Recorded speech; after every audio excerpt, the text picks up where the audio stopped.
Welcome in, everybody.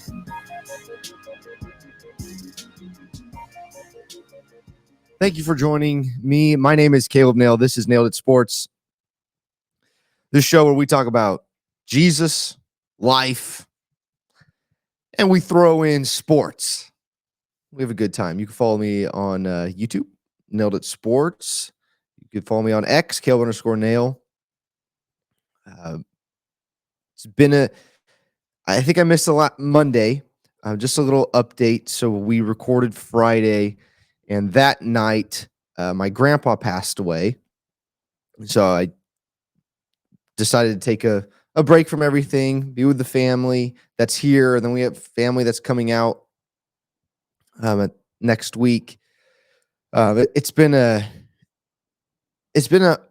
hard time, I'd say, but so we've been blessed, or I have been blessed, that this is really the closest person to me that's passed. And my grandpa lived to be 92. He lived a long, full life. Wonderful man. And we were able to mourn and gather as a family, look at photos, share stories, pray. It was a great time. And then next week, we're going to have the burial and the celebration of life. Because that's what, if you're a believer and the person who died was a believer and lived their life walking with the Lord. We call my grandpa Papa. He couldn't walk. Papa is dancing for the past 5 years of his life. He couldn't walk. He's dancing with he was one of many siblings, and he was the last one on earth. He's dancing and walking with them. He gets to walk with Jesus. And so I can't be more happy for him. Selfishly, of course, we miss the ones that we lose and that leave here. But also, you think Papa cares?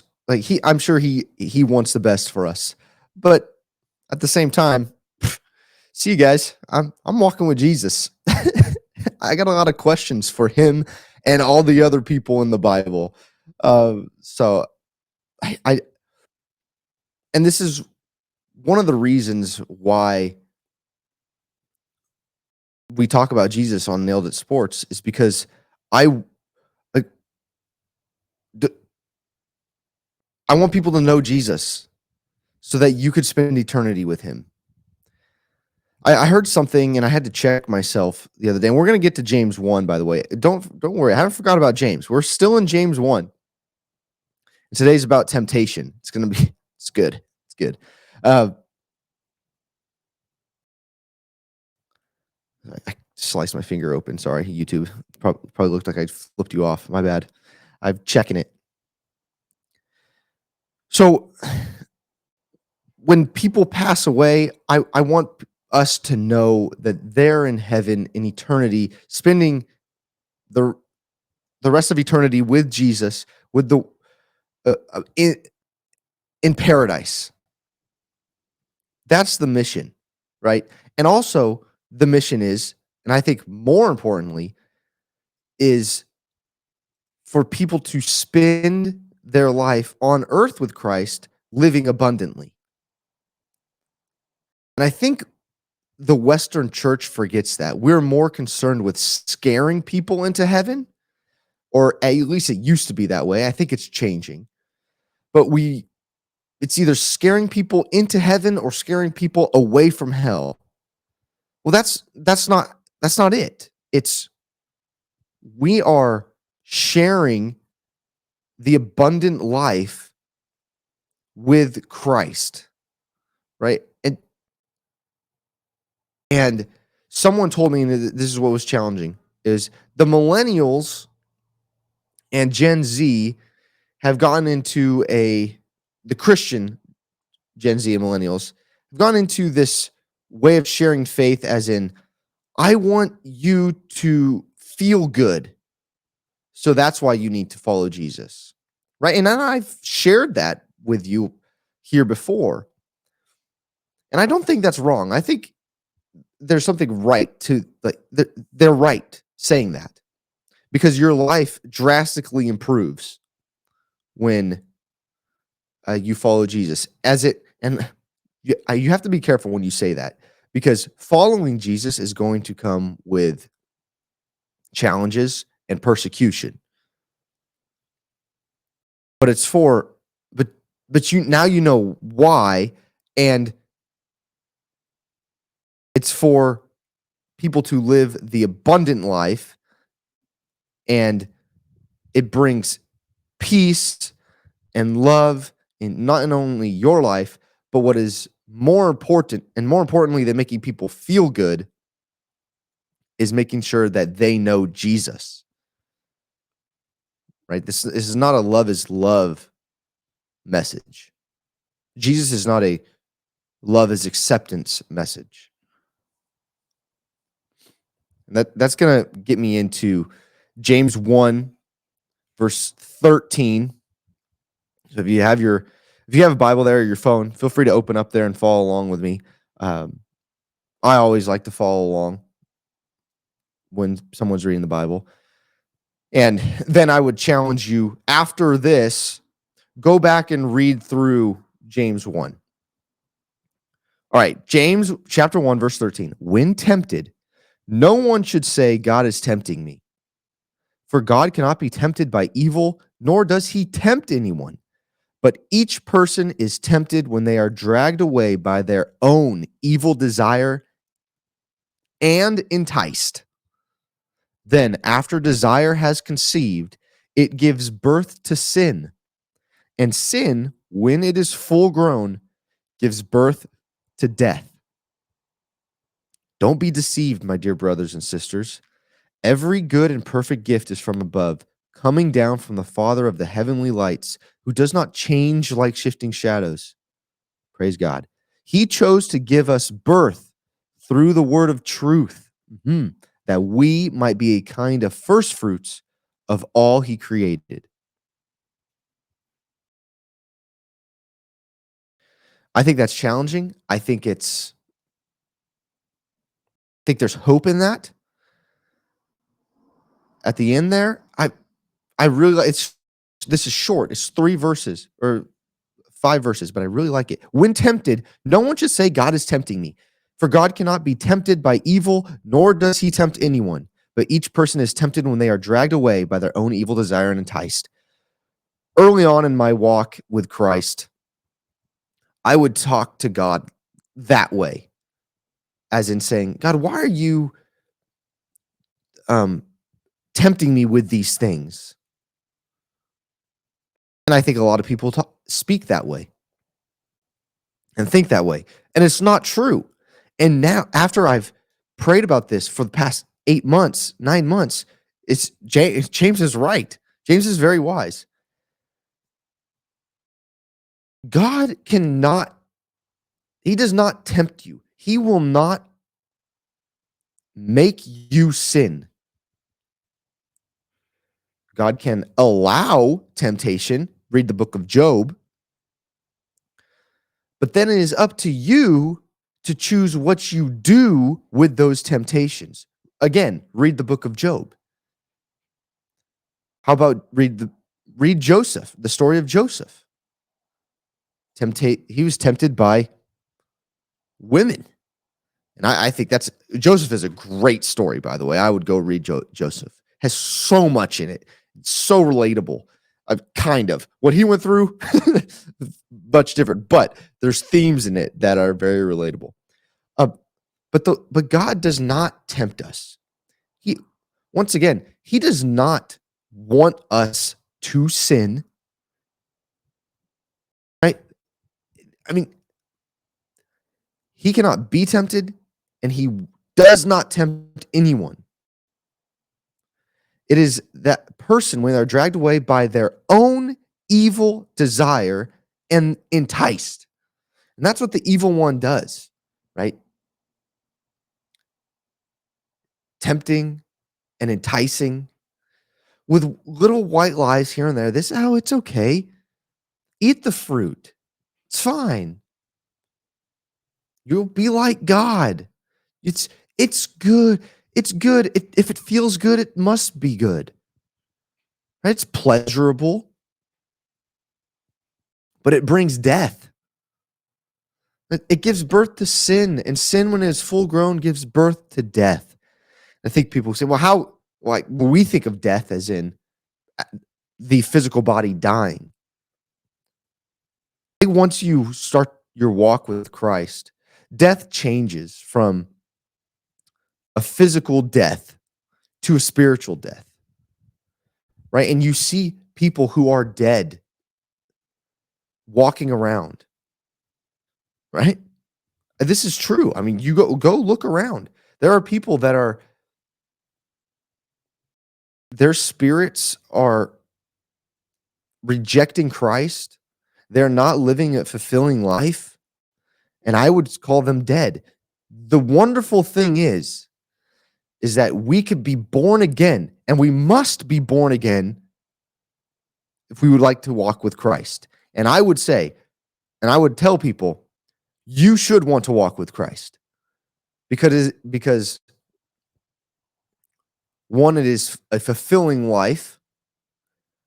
Two, Jesus came for those hurting. Right? He came for the widows and the orphans, the the, the people stuck with an addiction. There's people out there that really need Christ, and I was one of them. You may be one of them, and I encourage you, open up the Bible, pray, because the Lord does not want to tempt you. The Lord wants to save you. He wants you to be saved, and He can save you, but you have to make that decision. The Lord stands at the door and knocks. We have to answer it and allow Him to come into our house, clean up our home, because He will, right? And we're going to clean it up with Him, and He's going to walk us through that process. And He's going to put people in our lives that will help us. But you have to allow Him to enter in.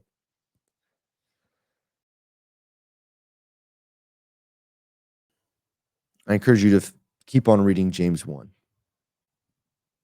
It's a great chapter. It's a great book.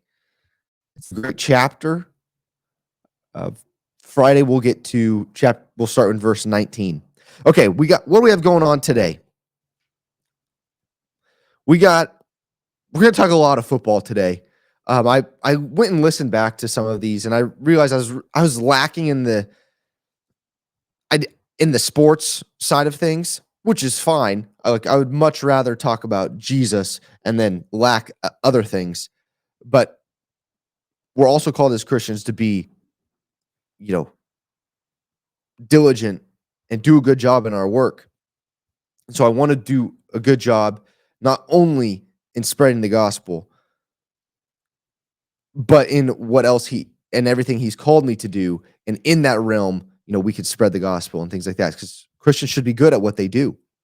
So I'm sorry, I apologize. I've been lacking. So I put a little bit more time into it. Hopefully we're getting better, right? We're getting better. All right. So a lot of football. And then I am going to talk some soccer, because there's some soccer news surrounding the United States men's national team. And then, of course, our Yeovil Town update. I haven't had that in a while. I'll talk about the Yeovil Town update, what that is, why we do it when we get there. That'll be at the end. But first, I want to talk about football. So first things first, we got to touch. By the way, if you came here for talk on the debate last night, I didn't watch it. I didn't care to watch it. I already know who I'm voting for. Two, both candidates aren't gonna say anything that's going to impress me. It's only going to make me sad. And and the other thing is we do not put our faith in human beings. And I think a lot of people fall into a temptation, fall into that temptation that I'm going to put my faith in human beings that are going to lead us out of these dark places, these rough places. Once again, put your faith in Jesus Christ, because once you put your faith in Jesus Christ, all these politicians and politics in the world that can be scary and cause you to fear things that are going on, they will, because this is what happened to me. Whenever I get away from this, from the Bible and Jesus and my prayer, I find politics interesting, right? And I'm not saying we don't care about what's going on, because, by the way, it's going to happen when lots of Christians, and it's this is actually what the Muslims do, but it's happening in the Christian world right now, is the second we figure out that we can legislate Christ's uh, I guess I don't really want to say laws, but when we figure out that we can put people in power that legislate Christ's rules, that changes the game. But at the same time, we don't need that. We don't need a politician to do that, to do those things for us. You are a beacon of hope if you have Christ. You are the light of the world, the salt of the earth. You can do those things that we're called to do right now. You don't have to be on TV debating people. I think these people look like fools.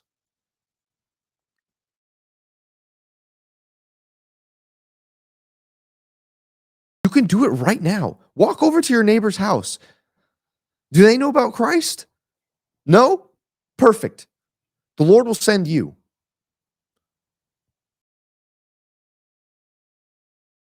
We need to step up as a community.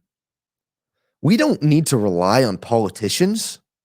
And this is the wonderful thing about the United States, is that we can. We're not going to be persecuted for going door to door, telling people about Jesus, for telling people about Jesus in your office at work today, or sharing Jesus with your employees or your employers. What's the worst thing they can do? Fire you? What's the worst thing they can do? Kill you? Send you to Jesus? It's only going to encourage us to go build churches. Go look at what's going on in Africa and China. And I encourage you to get out of your bubble and see what's going on right outside your door. Just where I live, there's a revival going on. More and more people are turning to Christ. And we're not stopping. Don't you want to live in a society where people love each other, encourage each other to do right in God's eyes, love each other? That only brings peace and prosperity to the land. It's wonderful.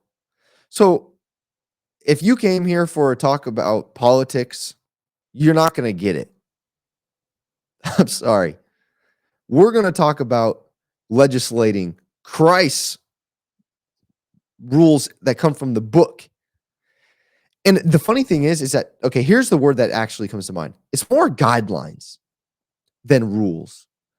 Because once again, Christ does not tempt, but he allows us to live our life, the life that we want. If we choose to do it without him, we can. So that's why I say they're more like guidelines. But I would ask you, if you're not living according to Christ's guidelines, ask yourself the question. Or you don't even need to ask yourself the question. Just go read the Bible and look at other Christians. Now, there are fake Christians out there, but look at other people that are firm in their faith with Christ. Go read the Bible, read what it says. Are those people following it? You need to test them, and that you will know them by their fruits. I think that's key. And go listen to the last episode. We talked about, called out Steph Curry. But you will know them by their fruits. And guys, I will tell you, once you experience that relationship with Christ and you begin walking with him, because you have to walk with him, even the demons know Christ, know who Jesus is. They just don't walk with him. We have to walk with him. Once you walk with him, a lot of things will change. The way you look, your perspective will change. The way you work will change. The way you interact with your wife, your kids, your girlfriends, boyfriends, everything will change. And will it be easier? No. By no means will it get easier. And make it harder. But the God of the universe will be with you through all of it. And some people ask, well, Caleb, I don't want things to be harder. I like my life right now. Those things lead to death. My warning. It's my warning. Okay. Okay, sorry. Let's talk about sports. Some things in the sports world that happened. Tyreek Hill was handcuffed because he was speeding, and there's videos out there about what happened. There's a whole video, and my take on the whole Tyreek Hill speeding, police officers not doing their job correctly is, I mean, just go watch the video. One, Tyreek Hill broke the law, didn't comply how he should have. Look, if you get pulled over and you got to be somewhere, I don't care who you are, you have to just be respectful. Okay. And two, the other part of it is, the police officers did not handle that correctly. Right? Both parties are in the wrong. Both. And that's usually how it goes. But it all starts with me. If I break the law and I get pulled over because I'm driving fast, now I have to operate under the law because I broke it and I got caught. Okay, so now I have to respect authority to an extent, okay? Because I broke the law and I'm going to pay the fine. And look, you got plenty of money, Tyreek. Like, I hear he's got a lot of baby mamas, so he may be struggling because he's paying a lot of money to those kids. I hope he's being a good dad. I can't call you a good dad if you have, multiple baby mamas, but point is, he may not have a lot of money. He's paying it up, child support. But anyways, we have to respect the people. If we broke the law, and it's something simple like that, right? There's a lot of things come into question later on. Okay. But if you're speeding and you get pulled over, okay, well, just roll down the window, my friend. Roll down the window, pay the fine, go back to your day. That's it. There's another lawsuit against Deshaun Watson. Another woman has come out against Deshaun Watson. Right. And now I don't know what to believe. This is kind of like the boy who cried wolf sort of situation, because it happens all the time. Like, look at Matt Ariza from the Bills. I mean, we have to be careful when we talk about these things. But if you're a female,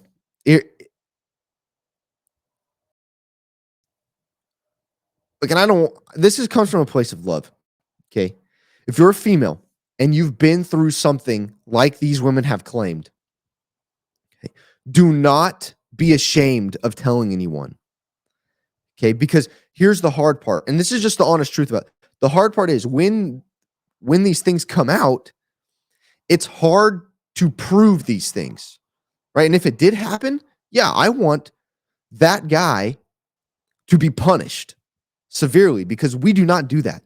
as human. We don't take advantage of other human beings like that, especially sexually, and harm them. That is terrible. So we need everything we can do. And I'm not saying I don't believe these women that come out, and because it's happened to women in my life.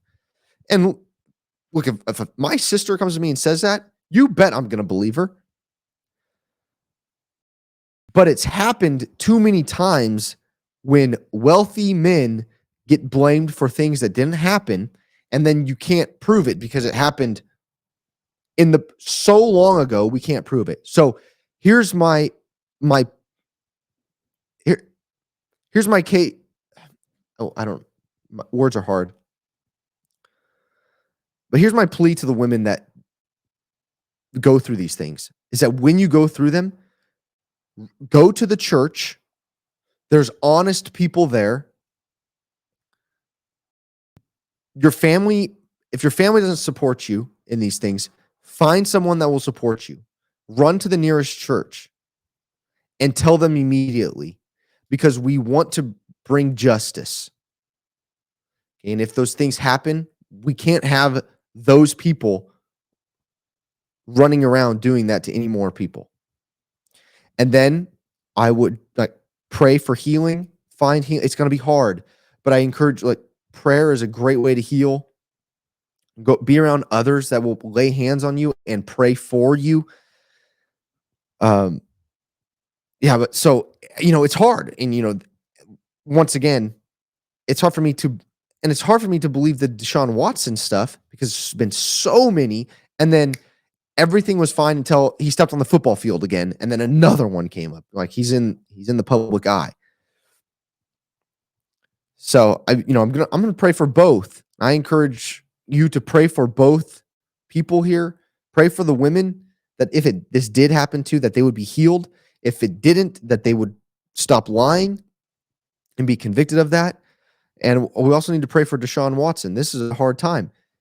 I pray that his heart is changed, that if he was doing these things, that he repents and seeks forgiveness, and that if he didn't do these things, that he would be strengthened, and that the Lord would give him strength through all of these things and people to comfort him. I think either way, both sides need prayer. We're called to pray for those people. Those are tough, man. Those are really tough. So I think we just need to pray. And I don't. It's really hard for me to enjoy a talk show that talks about these things, like mainstream media talks about these things, and Jesus doesn't come up. Like I can't take you seriously. You're not wise. And they say, well, I can't talk about it. No, you can talk about it. And I encourage you to stand up and talk about these things. I think that's why we have so many problems with sin, and society is so confused in our world today, is because we don't talk about Jesus in our everyday lives, right? I hear so many people saying, well, our workplace is agnostic. We don't want to hurt feelings. But sorry, that's not happening. Not in my world. Because the God of the universe created us in his image, every single one of us. And I want you to realize that. And the perfect love that Christ brought, you can have. And he loves you so much that he died for you. He died. He lived a perfect life and he was murdered. But guess what? 3 days later, he rose again. And not just for, and this is the hard part. This is the hard part about Christianity, and the hard part for Christians to get, is not just for me, not just for you, but for the sinner. The person out there sinning right now, he died for them and rose again so that they can live. But they may be living in debt, in darkness. And I would call that a dead life right now.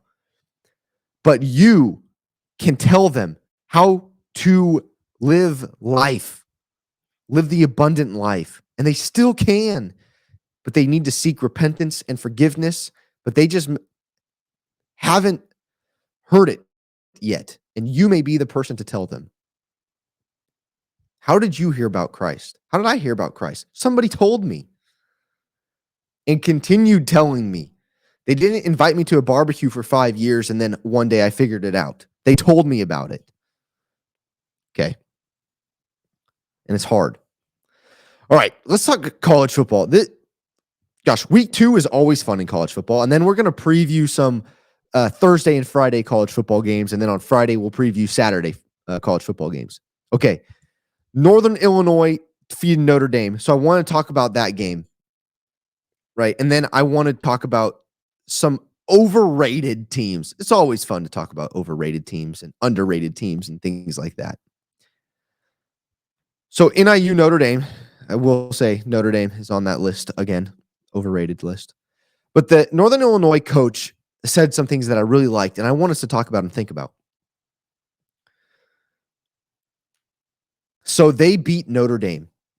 Now, here's the thing about NIU that a lot of people don't know. They have the most seniors on their team in the country. I believe they have 39, close to 40 seniors on their team that have been at NIU. Okay, that's the key part of all of this. They've been at Northern Illinois. They've been a Husky.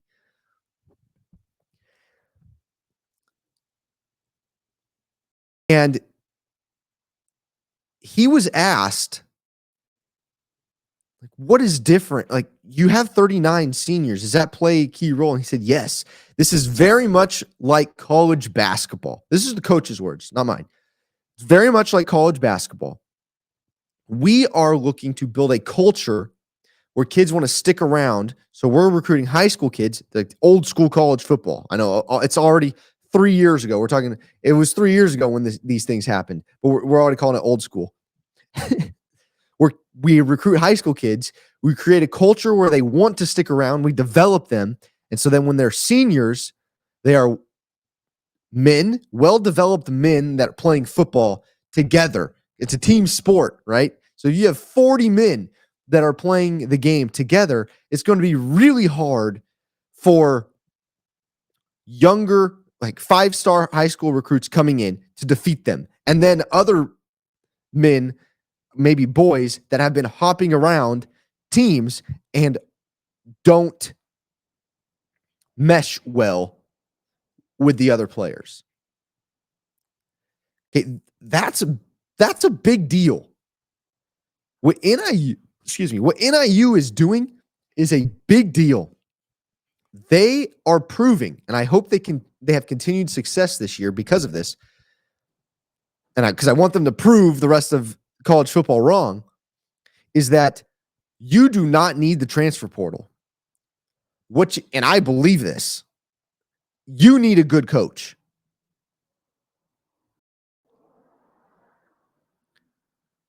See, I don't know if you guys know Jocko Willink. He wrote a book called Extreme Ownership. Okay. And I don't know how you feel about Jocko Willink and things like that. But there's one thing I took away from the book Extreme Ownership, and I was coaching at this time, is that it's all about the coach.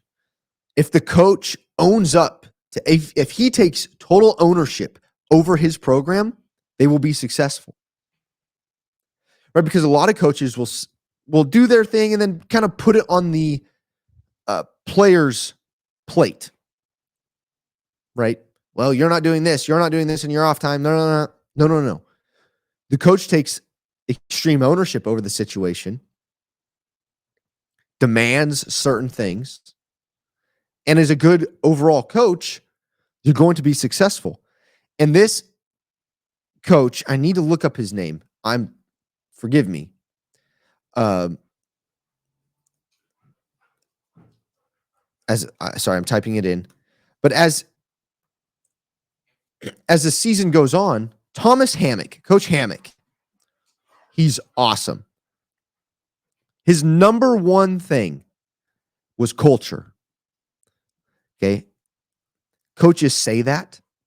They say it's culture. They bring in their 3 words, things like that. But you can see who is really devoted to building a strong culture, a culture of development, a culture of family. And he said, these are my kids, right? After he was crying after the game this is on the field. He's talking to that gal, the sideline reporter, and he's crying saying, these are my kids. I'm so happy for them. They've worked so hard and he's worked hard and they're my kids, right? That's the feeling that a coach has. And I would say, I felt the same way when I coach. They're my kids. When they are successful, oh my gosh, it's awesome. And when I get calls, even now, like when I get a text or I see them out in their jobs and their careers and raising families now, getting married, like, gosh, that's awesome. That's what I want. That's what it takes to win in life, and it's not any different from sports. You build a strong culture of hard work, dedication, and the coach owns everything. You're going to be successful. You're going to win games. The transfer portal here's what I said. The transfer portal will not hurt teams with good cultures. Kids will not leave. You're really not going to need anybody. Maybe you fill in a couple pieces that like if you didn't recruit your needs, you can fill in a couple and they have to fit into the culture right away. But here's the thing that I know about culture is that it is really hard to leave one culture or leave your selfish ambition at the door when you enter a new culture and they have different expectations. That's hard. I played in a basketball program where there was a culture, there was a family, and it was hard for freak athletes just to get on the court because one, like your skill set could be so good, but if you don't understand what was going on, you're not going to fit in. So there's that aspect to it. If you don't understand what's going on the field, it's going to be hard to fit in. But two, why are you playing? Who are you playing for? If you're playing for yourself, you're not going to be playing to your best ability. If you're playing for others, and this is the same way with Jesus and building the kingdom, if you're playing for others, you got something to play for now. It's a lot easier to play for other people. And that's the key when I talked about Gen Z and millennials saying, well, you're going to have a great life if you do it. But in reality, you're going to go through a lot of persecution. But it's about others. It's about serving others. That's all Christ did while he was here. He served others. He died for us. It's all about serving others. NIU they have something special going on as long as Coach Hammock is there. He's doing a great job. Look, transfer portal won't hurt teams with good cultures. But on the other side of it, now what's going on with Notre Dame? Is a lot of people calling for Coach Freeman's job. Shoot, Coach Hammock, he defended Coach Freeman. He said he's doing a great job. He's a great guy. I like Coach Freeman. He's got to figure out the football part now. Right? I think that, we talked about the transfer portal. They've been bringing in quarterbacks from the transfer portal. They're good, yes. But what is their culture like?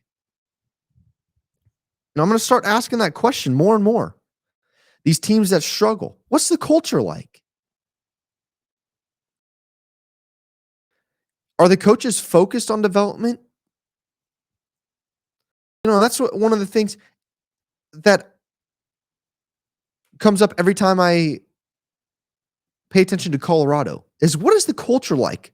Colorado seems a lot more about me and myself than about the team, than about the program, than about the school, more than the community.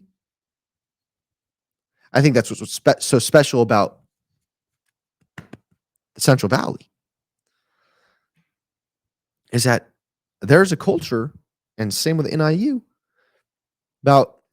it's about the team. It's about the community. It's about the program. It's about the school. It's about the surrounding area, the people that make up the Central Valley. And that's why these teams have success. That's why Alabama found success for so long. Saban was a culture builder. I think that's why DeBoer is successful. He's been successful everywhere he's gone. I got to meet the man. Yeah, that dude knows how to build a culture. He's also very smart when it comes to football, but he knows how to build a culture. So with these teams that are consistently struggling, as in teams that should be winning because these games against G5 schools, like I think we have to start asking the question, what is their culture like? What is the culture that Freeman brings? And this is probably the hardest one to start with because I believe Freeman is a culture builder, and I like what I've heard from him, and I like what I've seen, other than really using the transfer portal and not being a great developer and telling kids like this. At the same time, though, and this is why it's so hard, is it's Notre Dame. High school players go to Notre Dame because they want to spend their career at Notre Dame because it is Notre Dame. Right? So it's tough. But at the same time, they've had a different quarterback from the transfer portal for multiple years in a row. So I got to ask that question. Now, Notre Dame still has a shot at the playoff, in my opinion. I thought their only loss was going to be to USC, and that's at the end of the season, and then they would walk into the playoff as a one-loss team as the 5 seed. That still may be the case. It's early on. This team can grow. They can buy into Freeman, and Freeman can buy into his kids and build that culture, that winning culture. And I think they have the schedule to do that. You don't get USC till the end of the season. I have Notre Dame's schedule right now. They're at Purdue this Saturday. Then they get Miami, Ohio. And by the way, they only have 3 true road games. It was at Texas A&M, and they won that game. Then this week at Purdue, and then the last game of the season at the Coliseum against USC. The rest of their, quote, away games are neutral sites. Okay, but here's the rest of their games. At Purdue, then home against Miami, Ohio. They should win that game, but that's another good MAC team, Miami, Ohio. So they're going to be ready because after this loss, I guarantee you they're going to be ready. So at Purdue, Miami, Ohio, at home. Then they're at home against Louisville. That's a good team. Then they're at home against Stanford. Neutral site against Georgia Tech. Neutral site against Navy. Home against Florida State. Home against Virginia. Neutral site against Army. And then at USC. So, after their loss, I look at Miami, Ohio, Louisville. Honestly, Stanford will get up for their game. Georgia Tech. Maybe Florida State if they improve. Like, there's 5 games there that could be tough for them. For sure. After that loss to NIU, I say. And then you have the USC game. So 5. So they need to get ready. Is going to be no walk in the park. But they still should. With the team and roster that they have and the coach that they have, they should compete for a spot in the playoff. And I would say after this year, if it doesn't go well, this may be the year that persuades administration at Notre Dame to join a conference. Just saying. Because then they won't face the likes of, now if they join the Big Ten, that's a different story, but maybe they go to a dying ACC and save it. Who knows? But I kind of like the ACC this year. But you're not going to be, you still have a shot at winning the conference getting to the conference championship because you don't have to be the best team. You only have to be the second best team in a conference, make it to the conference championship, and then win it. Where here as an independent, it's going to be tough. You lose 2 games, you're probably out. So Notre Dame has to take the next step this season, throughout this week, if they want to make the college football playoff. I believe they can. But will they? That's up to Coach Freeman. Let's see what happens. Okay. I want to talk about the upcoming games on Thursday and Friday. And I'm going to share my screen. Hopefully this goes well because this G5 Wi-Fi is going to hurt. Okay. Week 3, or as most people know it as week 4, because week 0 counts as week 1. Or week 0 is week 1. Week 1 is week 2.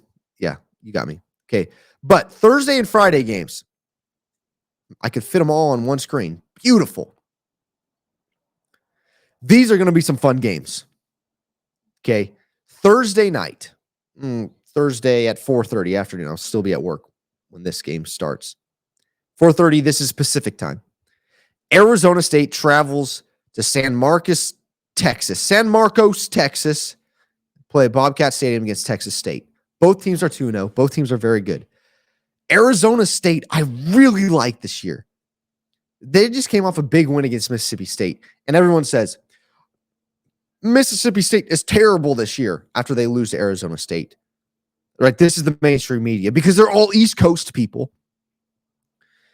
They don't understand what Arizona State has been through. They don't understand that Arizona State has been building for some time.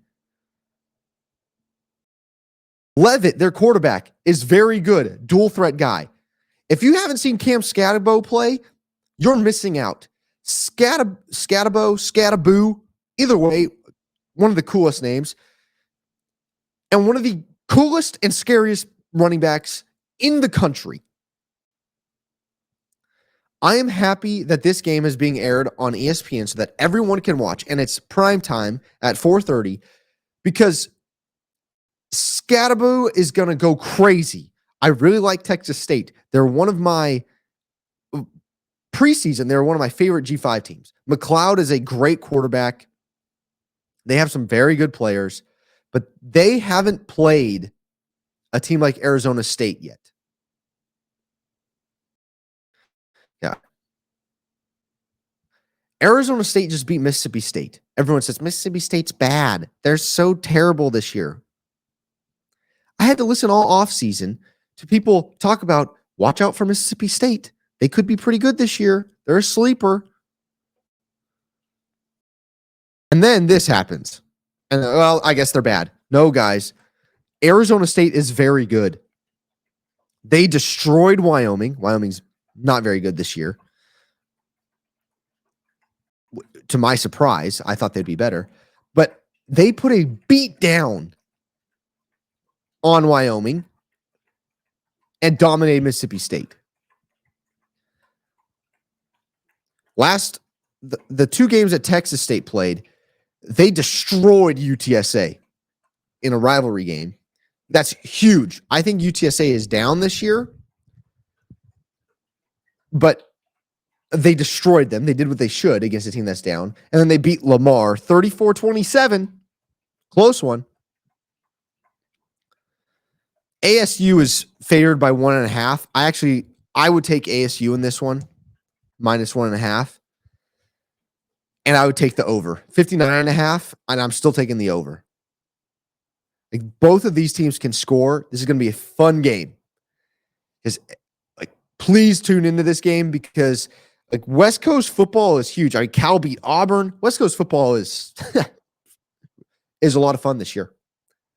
And if you listen to Nailed It Sports early on, I did mention watch out for Cal and Stanford in the ACC. Cal's got a pretty good team this year. Stanford's better than they were last year. No, dog, no. Oh my gosh, drool hanging. Why did my wife get a dog that just drools everywhere? I mean, I still got to change for work, but anyways. Northwestern State, South Alabama, two teams that are 0-2. I'm going to be tuned in the Arizona State, Texas State game. Okay, Friday, two games that I cannot wait for. At 4 p.m. Pacific on ESPN, UNLV travels to Kansas City, Kansas, and to play the Kansas Jayhawks. This game is going to be awesome as well. I mean, you talk about fireworks. On Thursday, we're going to get it with Arizona State, Texas State, and then UNLV, Kansas. Both of these offenses are awesome. Matt Sluka, Jalen Daniels, quarterbacks there. And by the way, UNLV, Kansas played in the bowl game last year at the end of the season. Daniels did not play. It was Bean who was quarterbacking. He, I believe, had 6 touchdowns that game. Crazy. This is a different UNLV team, though. Well, this is also a different Kansas team, I guess. If Daniels didn't play, if he wasn't playing. Kansas just came off a loss to Illinois. Okay, tough loss. And Illinois defense shut them down. So the film is out now, how to shut down the Kansas offense. How does UNLV respond? They have a pretty good defense. They have good players there. How does UNLV play defensively? Last 2 games for UNLV, they destroyed Utah Tech, put up 72 points, and then they beat Houston 27-7. By the way, Houston just played Oklahoma tight, and they put up 27 on Houston, only allowed 7. Kansas, like I said, lost to Illinois 23-17 and beat Lindenwood 48-3. So both teams did what they should against FCS schools, and then UNLV stepped up week 1 against Houston and won 27-7. Here's where I worry about UNLV is their leading rusher is their quarterback, Sluka. He's a dual threat guy, very good. So is Daniels on Kansas. And here's the problem with Kansas is that Daniels is prone to throwing interceptions. I believe his touchdown to interception ratio is, yes, it's 3-4. I see it's right here. 3 touchdowns to 4 interceptions. And UNLV has experienced corners. They have an experienced secondary. So if they can force Daniels into quick decisions and tight windows, they're going to force turnovers. Where I think UNLV offensively is solid. They do a good job. They're going to give you looks that you've never seen before. And they're going to do things pre-snap that are going to confuse the heck out of you. They're going to line guys up in places you've never seen before. This is going to be a fun game. And I think it's going to be very close. I like UNLV in this one. I'm taking UNLV to cover here and win. UNLV wins this. I think Arizona State wins their game. And then Kansas State. Arizona travels to Manhattan, Kansas to play at Bill Snyder Family Stadium. Take on, is this Arizona Wildcats versus Kansas State Wildcats? Battle of the Wildcats? Wow.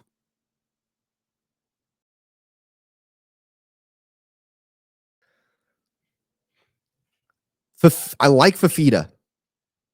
I actually like him better than Avery Johnson. I know some people love Avery Johnson. And the system that he's in is pretty good. And he holds on to the ball. He doesn't turn over the ball that much. If we go back to the last 2 games, Arizona struggled against NAU, Northern Arizona. They started slow. They put a beat down on New Mexico, but they allowed 39 points. You don't think Avery Johnson could score 39 points? Could score way more than that. You better be careful. Kansas State was in a tight one against Tulane. Look, people overlooked Tulane this year. They're very good. They beat them 34-27, 1 touchdown. And then they beat UT Martin 41-6. I really like Fafita, and I like what they do offensively. But I think the defense at Kansas State is going to be the difference here, and I'm going to take Kansas State to win this game. Kansas State is favored by 7.5. I'm going to take Arizona to cover, I'm thinking all of these are going to be close games. No blowouts here.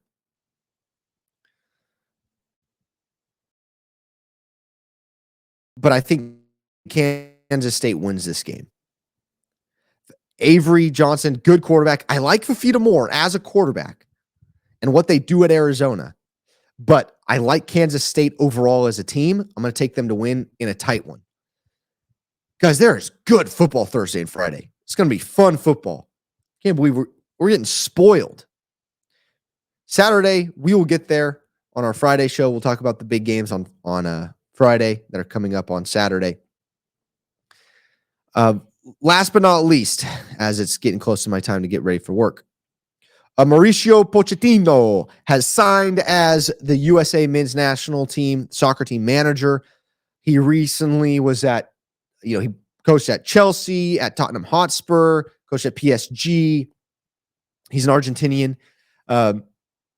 He's found a lot of success. Everywhere he's gone, he's been successful. Now, he's coached at good programs, but I would say go look at the success he had at Tottenham Hotspur, because he took a team that didn't primarily finish in the top 4 in the Premier League, and they consistently finished top 4 in the Premier League. Got guys like Kane and Son playing well together, put great teams together. Now, he's not going to have the talent that he had in the Premier League, because I think we still need to grow our talent pool in the United States, but it is growing, and I think we do have very good players. And there is no excuse for what has happened over the past couple of years with the United States. And yesterday, as we drew against New Zealand, I'll get to that in a second. But Mauricio is going to have his work cut out for him. I think the players are going to be fired up to play for him. They're going to be excited. It's a new face. Here's my hope for Mauricio, is that he demands more. Okay, I think the hardest part for national team managers is that they're coaching basically all-star teams. And I want the United States people to understand this, because there's not too many soccer fans out there in the United States. But the United States coach, they're not the main ones developing players. Okay, that's what the clubs are for. Okay, they have their development programs and things like that. The United States is starting one. Okay, but they're not the prime candidate for development. So our manager is getting players that are being coached by someone else, are being developed by other people, and then they have to put together that team and be a good manager. The manager is a good word for it. They have to manage those players to the best of their ability, put them in places. Oh, sorry, I got to stop sharing. Okay. So Mauricio, I think, can do that. He's proved he's done it in the past. But here's the hard part about United States soccer. Okay, one, we don't get the top athletes. Everywhere else in the country, like the Europeans, like I have cousins in Croatia, right? And we were talking about this. Our best players play soccer. Like, our best athletes go play soccer. And maybe after that, water polo and basketball. But primarily soccer. Nothing else competes with it. We're in the United States, our best players, our best athletes are playing basketball, football, baseball.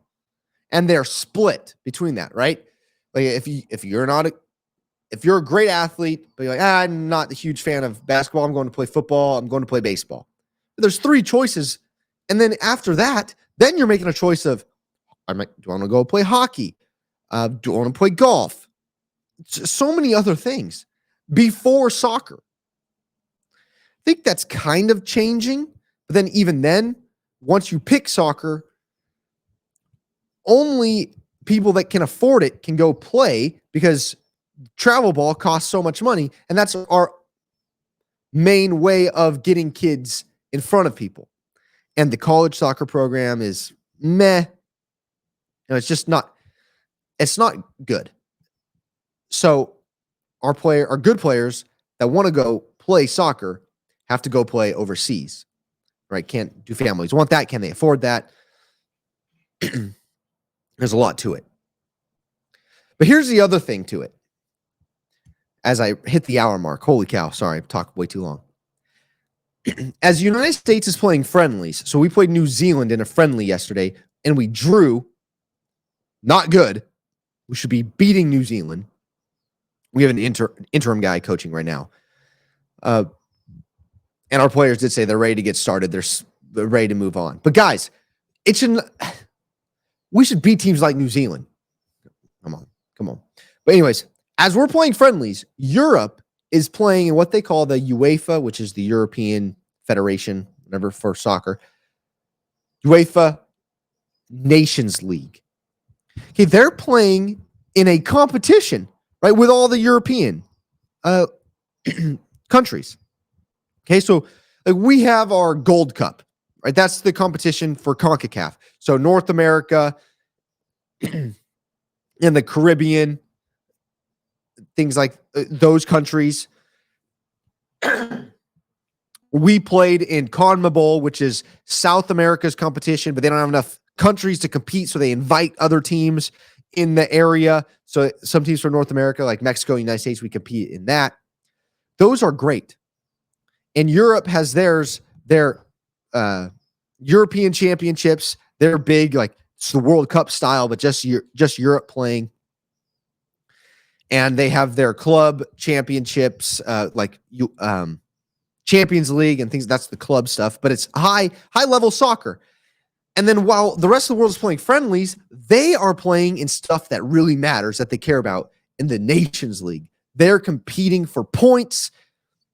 They're competing for first place. It's kind of a tiered system like clubs, like promotion, relegation.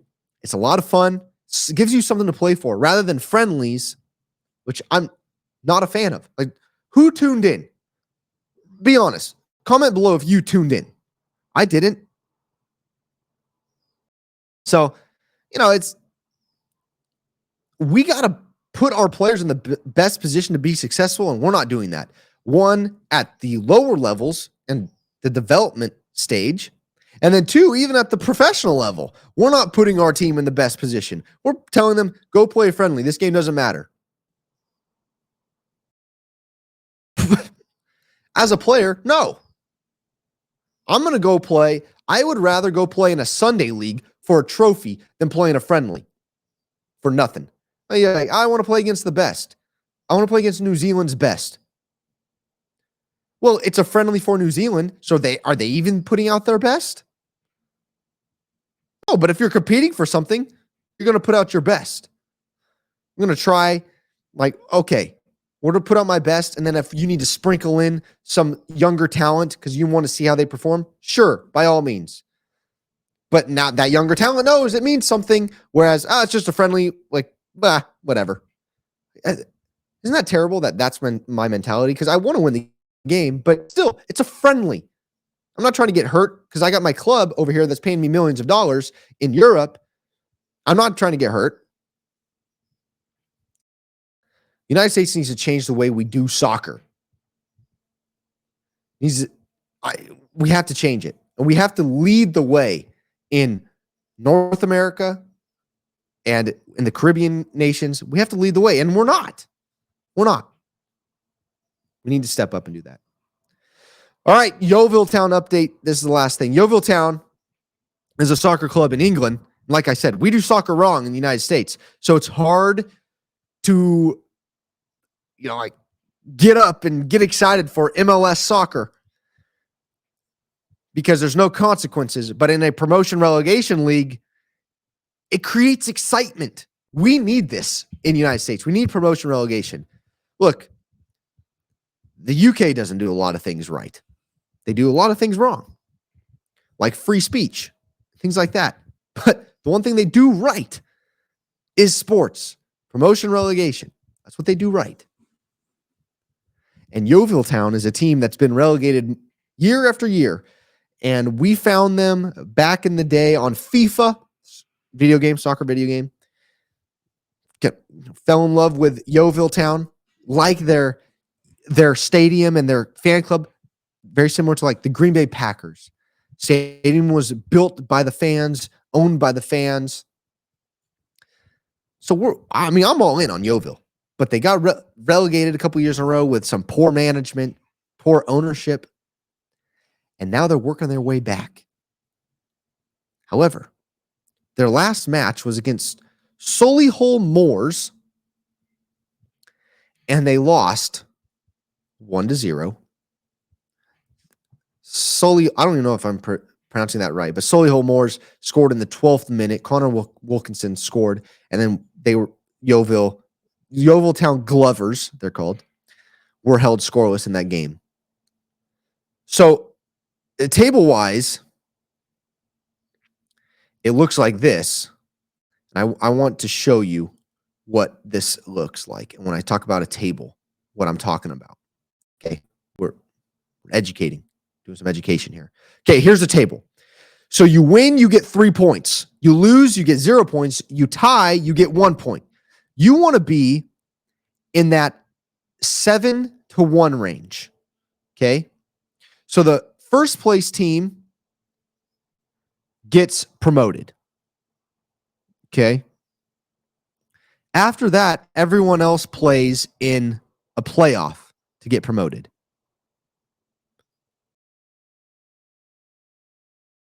So, of course, we want to win. And Yeovil Town, here's Yeovil Town, 9th place. We're not at that 7th place mark, but we're 1 point behind. So all it takes is a win. The Yeovil, 1-3 at home. Got to change. Come on, Glovers. Cannot be losing at home. But we're 3-1 away. If we could flip-flop this, we're in first place. We're not tying. This is a true American team right here. No ties. We're with 12 points. Excuse me. 1 point behind the 7th placer, 2 points behind the 6th, or 3 points behind the 6th placer. So we're right in it, man. We're right in it. We're going to be keeping up with Yeovil. Their next match is Saturday, the 14th, against Altrincham. My guess is Altrincham. They are currently sitting in 16th. And if you see here down at the bottom, if we finish between 21 and 24, we get relegated. We do not want to get relegated. We want to get promoted. And we're currently in the Vanarama National League. And I believe if we get promoted, we're in League 2. That would be huge, I believe. I could be wrong. Fact check me on this. Here's our goal differential. 0. Not good. 12 goals for, 12 goals against. We've given up a lot of goals. I mean, we look out of the top 9, we've given up the most. That explains why we're in 9th. But Aldershot Town, there's a couple teams right behind us. So we got to get going. Let's go, Glovers. Okay, so each and every week, we will be giving a Yeovil Town update, checking in on the boys, making sure they're doing all right. We're cheering for promotion from the United States. Go Glovers. All right, guys. For God so loved the world, he gave his one and only son, that whoever believes in him will not perish, but have eternal life. Put your faith in Jesus. I'm telling you, do things. Help your neighbor. Help your neighbor. Love you guys. Thank you for all the support. Please share the video. But more importantly, tell someone about Jesus. Peace.